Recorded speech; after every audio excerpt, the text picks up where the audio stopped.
Here's some of the people that lived in those barns. Some of these you can tell what their jobs were just by looking at them. Like this guy here, got the sunburned face and the white head from wearing a hat. He would have been a horse driver or a mule skinner. He would have worked the plows and stuff out in the field. Would have been all day walking behind a horse or a mule. The guys did all kinds of jobs. They were divided up into crews. So you had milkers, you had gardeners, you had people building fences, you had people clearing land, you had cooks, just every imaginable job. And so during the course of the day, they would be scattered throughout the farm. Over the years, Mr. Stewart kept expanding the property to where eventually it was about 1,200 acres or so. And so down in the powerhouse, there were the large steam boilers, and there was a big whistle, a steam whistle, that they would blow to let the people know when there was time to come together for meals. So at 6 o'clock in the morning, the whistle would blow, and that whistle blew up until the 1970s. I remember very well when I started working here, this whistle, you could hear it from miles up and down the valley. But the whistle would go off at 6 o'clock in the morning, all the men would gather. They're sitting on the lawn right here between the mess hall and the bunkhouse, so right here where the big concrete wall is now, that's where they're gathered. At 12 o'clock at noon, the whistle would blow, they would come and eat dinner, they called it dinner. And then at 6 o'clock in the evening, the whistle would blow one more time for supper. Well, it was about 6 o'clock in the evening on August 10th of 1926. The men were all gathered together like this. Fortunately, they were all in one spot, and some of the men could smell smoke. And they looked over to the main barns. I don't know if you can see the picture here, but this was the main hay barn. And they saw flames coming out of the roof. Now the barn was full of hay. It's late summer, and this had been their biggest fear. You have all these wooden buildings on the side of a hill. You're not just going to call the local fire department because there just wasn't really anybody that was going to help you. It was pretty much up to the men to fight the fire. So fortunately, again, like I say, they were all together. If they'd been sorted out through the field, it probably would have been a much bigger catastrophe, and probably most of the farm would have burnt down. But they immediately ran into action. Some of the men ran into the barns and they released the dairy cows or the milk cows that were standing in stanchions waiting to be milked. Other men ran into the basements of the barn and started releasing the big valuable bulls that were housed down there. By 1926, this was probably the best dairy farm in the world. And we'll get into a little bit more and you'll understand more of that later. But these men really saved Carnation Farm. Now, there's no way they were going to put out a barn full of hay, get the fire out, so they concentrated on saving all the buildings that were attached to it and all the surrounding buildings.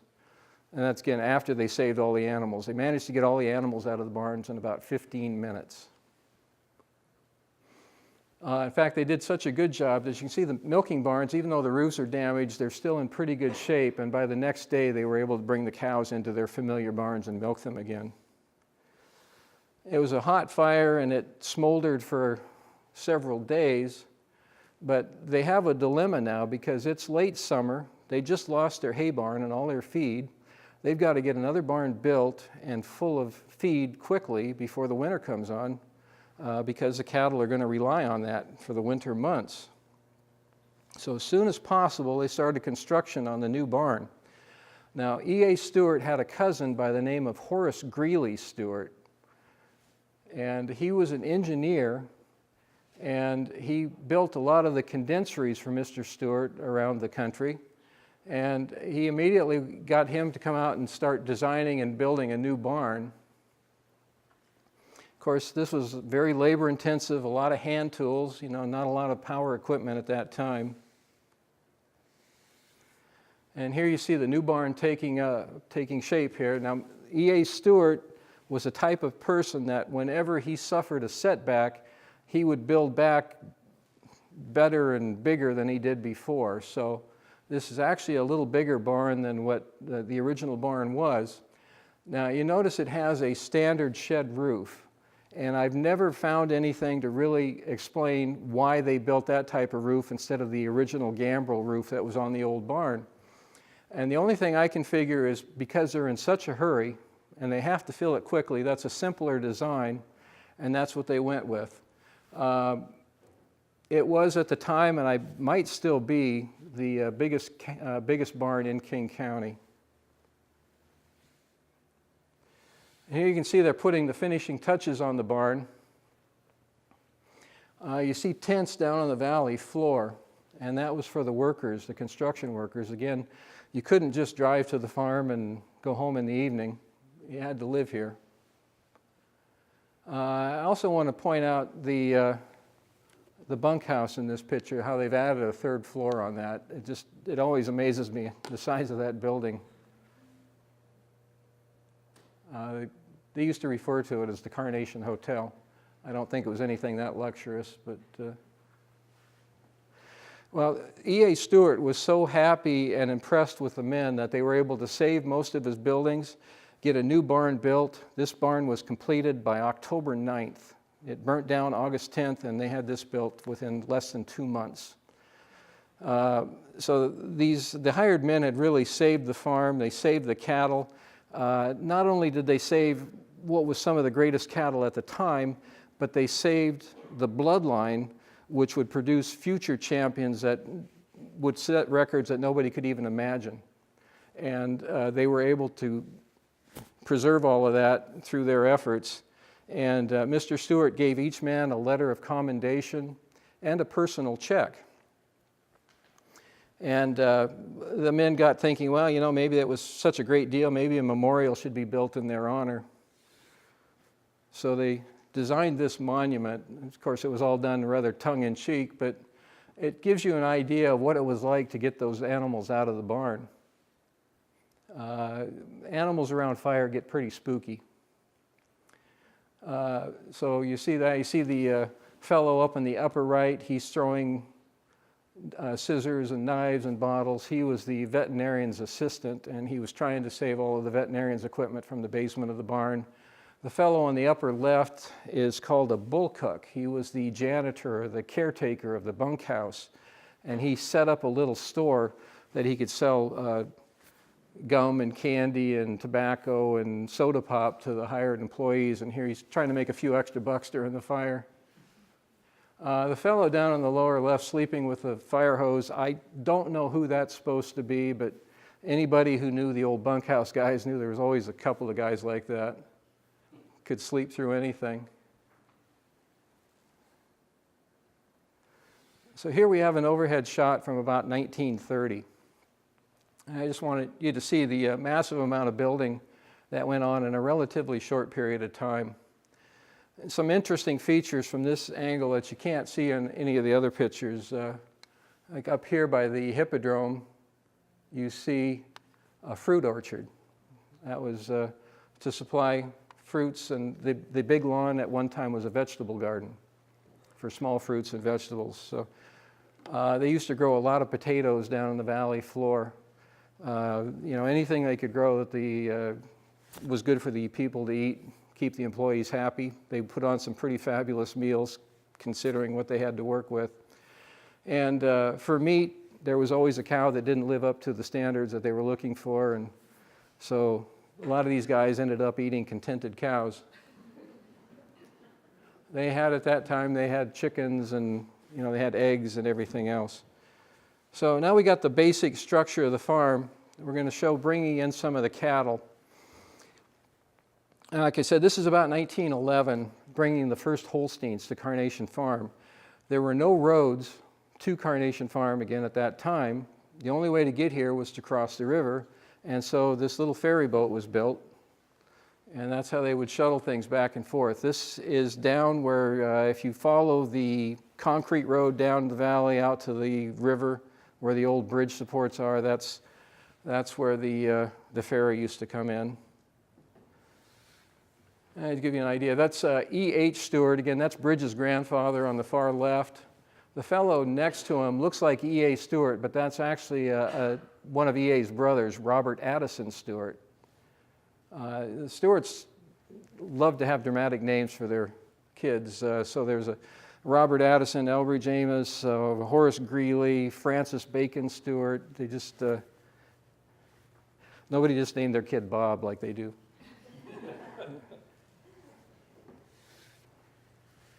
And that just gives you an idea of what transportation was like in the valley in the early days. Now, coming off the ferry, since there were no roads to the farm, Mr. Stewart had to build roads. You can see the old buildings down on the valley floor. It gives you a little perspective of exactly where all of that was located. And you see the stone foundation or the stone pillars for the gate that stands at the entrance to the farm today. Now, all the years I worked here, I used to drive across this bridge, and I'd think, why would you build a bridge when the end of the lake is just about 100 feet away? You know, why go through all that trouble? And as I got to learn more about Mr. Stewart, I finally understood. He was obsessed with straight lines, square angles. Everything had to be just so. And he is down here. He wants to be here. This is a straight line. It didn't matter what was in the way. That's where the road was going to be. Now that bridge would wash out occasionally after a big flood, and then instead of building around the lake, they would just rebuild the bridge. So it takes a man of determination to build a company like he did, and it just shows up in all the little details as well. Now in the very early days before the railroad finally came up the valley, they had to get the milk down the river to the condensery in Monroe. This picture is taken at High Bridge in the Tuaco Valley. I'm not sure if you're familiar with that, where that's at, but that's just a few miles from the town of Monroe. This is still on the Snoqualmie Valley, close to where the Snoqualmie and the Skykomish rivers meet. And there's two boats in that picture. It's Carnation number 1 and Carnation number 2. Mr. Stewart had these gas-powered boats built, and in the afternoons they would run those boats up the river to the ferry landing here at Carnation Farm. They would dock there overnight. Then in the morning, the farmers or the crew would bring all the milk cans down to the river, load them on the boat. Then they would start down the river with the boats, and they would pick up milk from all the other dairy farmers along the way, and then make their way to Monroe or to High Bridge. And there would be teams of horses with wagons that would gather the cans from there and then bring it a couple miles more into the condensery in Monroe. In 1917, E.A. Stewart finally built a bridge across the river where the ferry used to dock.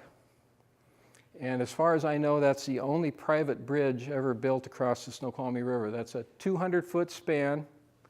It's a steel frame bridge with a wooden deck. In the early 1930s, farm crew was driving a truckload of hay across the bridge, and the wooden deck collapsed and it plunged into the river, and one fellow drowned. He was a 19-year-old kid from the town of Carnation. He was the sole provider for his widowed mother, and Carnation felt so badly about it, and E.A. Stewart, that at that time they had a number of company houses in the town of Carnation, and they put her up in one of those houses and they gave her a monthly stipend for the rest of her life. So the supports for the old bridge are still down there, and after the deck collapsed they rebuilt it, and I think they used that bridge up close to 1950 or so. And just on the other side of the bridge was the railroad landing, or the siding. And the bridge would be just off to the left here of the picture. And they're unloading some cattle. This would have been after 1913 or so. I know it's before 1917 because if you look at the building, it says Carnation on it. And at that time, the town was called Tolt. And one day the people of town went to the post office and found out the post office changed its name to Carnation. I'm sure EA had something to do with that. And there was a dispute for a number of years about what the name of the town should be. And finally, because of the fame of Carnation Farm, the people finally settled that, yeah, Carnation is okay. But after the town was named Carnation, this became the siding of Stewart, or Stewart Station, which you'll still see on some of the old maps today. 1923, they decided to try a new experiment. The refrigeration was becoming more prevalent. They decided to try bottling milk at Carnation Farm. So they built a creamery. That's on the picture here. It's where the parking lot is, right below us. It's right in here. And they would bottle the milk, and they would drive that milk into Seattle every day, and then they would sell it. That was Carnation's first venture into a non-evaporated or canned milk product. This turned out to be so successful that in 1926, Carnation purchased a number of fresh milk and ice cream companies in Seattle and eventually in Portland, Spokane, Los Angeles, up and down the West Coast. And a lot of you are probably too young to remember, but one of the biggest brands of milk and ice cream you would see in grocery stores was Carnation, and that all started with a little condenser, a little creamery right down here in the parking lot. Here you see the bottling operation. There you see a label advertising Carnation Farm milk. Talks about the virtues of the Carnation Farm and door-to-door service or house store-to-door or whatever. And this is the back side of the pamphlet, and quite often Carnation Farm would be used in advertising for all of Carnation's products. Even on TV during the 1950s, Carnation used to sponsor the George Burns and Gracie Allen TV show. And occasionally at the beginning of the show, there would be a picture of Carnation Farm, then with a can of Carnation milk superimposed on it. I've wondered in the past, why did they change the color of the barns from red to white, which they did in 1924? And I think it might have had something to do with when they're advertising, especially with black and white photography, the white buildings just stood out a lot better than the red would. An interesting story about this too is you see in here they're starting to talk about vitamin D. All milk you purchase today will have vitamin D added. Vitamin D is called the sunshine vitamin. Rickets used to be a real problem in the early 1900s. Everybody used to dress completely covered up, even in the summertime, didn't get any exposure to sunshine, and so you had these vitamin D deficiencies, or rickets, and so they finally figured out you can get vitamin D from milk, but they needed to enhance it. So in cooperation with the University of Wisconsin, Carnation Farm began feeding yeast to the cows that had been passed under ultraviolet light. And this would increase the vitamin D content in the yeast. The cows would eat that, and it would pass through the milk. So the first vitamin D enhanced milk, which is everywhere today, the first vitamin D enhanced milk you could get on the West Coast was from Carnation Farm. In fact, for a while, vitamin D, they would abbreviate it to VD. So you could actually get VD from Carnation milk. So within a year or so, they discovered that just passing the milk itself under ultraviolet light would increase the vitamin D content of milk. And so you see up here too, it says irradiated. And all cans and bottles, everything of Carnation milk back in the 1930s and early 1940s said Carnation irradiated milk.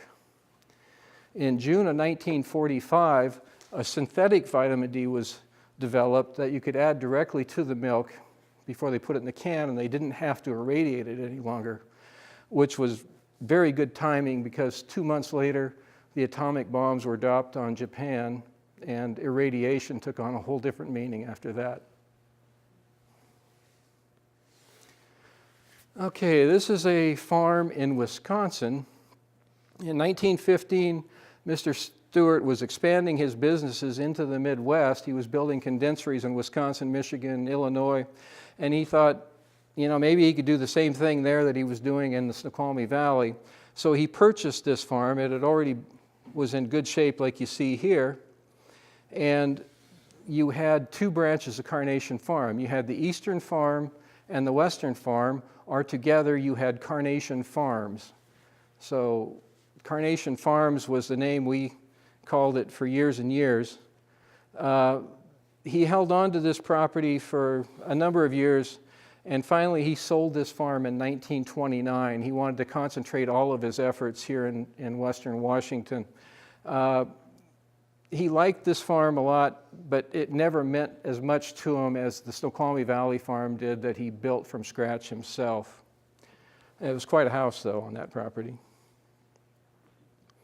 Actually, I think Bridget said it's actually a kids' camp today, so it had similar roots. And here you see the bungalow. This is vintage 1914. E.A. Stewart had this home built as a summer home and as a vacation home. He never lived at this home full time. He had another house on Capitol Hill near Volunteer Park in Seattle. But whenever he could, he would come out here. That house, they laid the foundation for that house in late 1913, completed it in 1914. The entire building cost $6,000 to construct, which was actually quite a bit of money for the time. What amazes me are the size of the trees when you look at them today.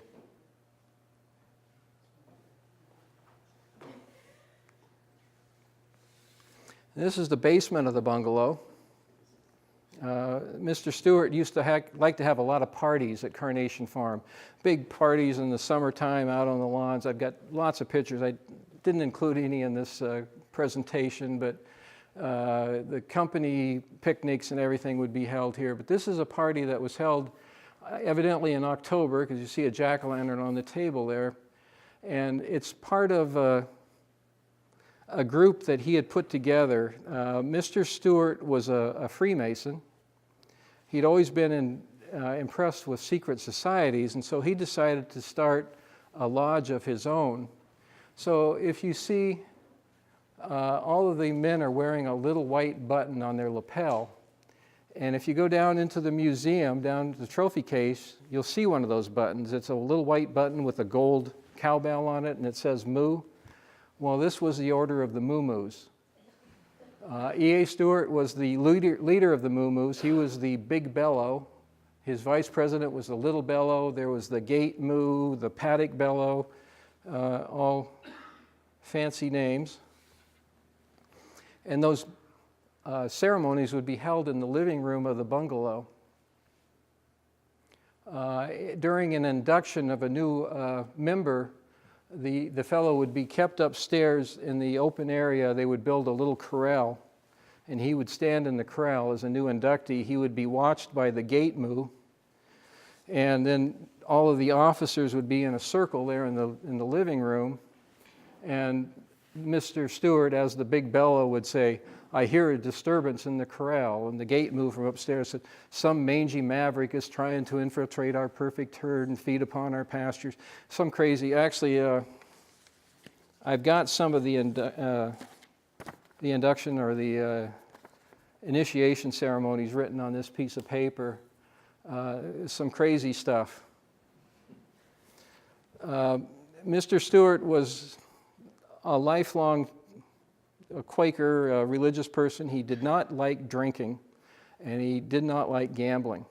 And quite often when meetings or big groups would be conducted at the farm in the bungalow, the wives would all stay in the bedrooms upstairs, and E.A. Stewart and his wife would stay in their room up there, and they would put up bunks in the living room for all of the men that came for the meetings. And after Mr. Stewart would go to bed, then some of them would sneak around to the door there to the foyer, and they would shoot dice and drink. And they'd always leave somebody at the base of the stairs, and if they heard Mr. Stewart stirring, then they would sound out the warning, and they'd all jump back into their bunks. And they said he was always kind of suspicious, so he would come down a couple times a night, but they had to find ways to get around it. This is a picture of the gardens. The original property, and Michael and Kurt, you can attest to this, if you follow the property line between the horse farm next door and Carnation Farm, it comes across the valley, comes within about 200 feet or so from the lake, makes a sharp right turn to the west, back to the lake, and then back up the hill. Well, before that jog was in the property line used to come up the hillside, right behind the 3-car garage, down the middle of the big lawn today, and it would have gone right between the 2 big lodge buildings. And Mr. Stewart wanted to put in a formal garden, and so he convinced the neighbor to sell him that piece of land. So everyone wonder why there's these weird angles. That's the reason. That goes back to 1916. You can see the design of the garden is very much the same as it is today. E.A. Stewart's brother-in-law was E. Gurney Hill. He was one of the premier rose growers in the United States, and he was back in Indiana, and all of those roses originally came from that establishment in Indiana. I have to apologize. I don't have any really good color pictures of the garden. All the old pictures, of course, are in black and white, which don't do it any justice. I've got a lot of colored pictures in the archives, but most of them are slides or negatives. So there are pictures of the gardens, like in this book here. Actually, I can pass this around. People can look at it. The gardens were much more elaborate than they are today. And Carnation Farm for years and years was open to the public. We'd normally get about 50 or 60,000 visitors a summer, and probably a large percentage of those people came specifically to see the gardens. They were quite a dramatic scene. It was one of the best gardens in Western Washington. In fact, well, Steve probably knows too, they used to have gardening shows, Ed Hume and so forth. They would come out with a TV cruise every couple years, and they would just film a segment of the grounds and the gardens at Carnation Farm. There you see Mr. and Mrs. Stewart out in their garden. Now, E.A. Stewart accomplished a lot. The farm was in some ways kind of a hobby to him. When he started working on the farm in 1912, at that same time he was taking his small Northwest company and he was expanding it into the Midwest, eventually throughout the United States, and by the mid to late 1920s he's starting to look at expanding into Europe. So he was becoming from a regional to a national to an international company in a relatively short period of time. And at that same time, he was building Carnation Farm. Started in 1912. By 1920, he had probably the best herd of cattle in the world here at Carnation Farm. It's incredible what was done in a relatively short period of time. And there's a lot of other things Mr. Stewart was involved with. He putting up buildings in Seattle and starting the Washington Holstein Association. He was the head of the Pacific International Livestock Exhibition, which was held in Portland every year.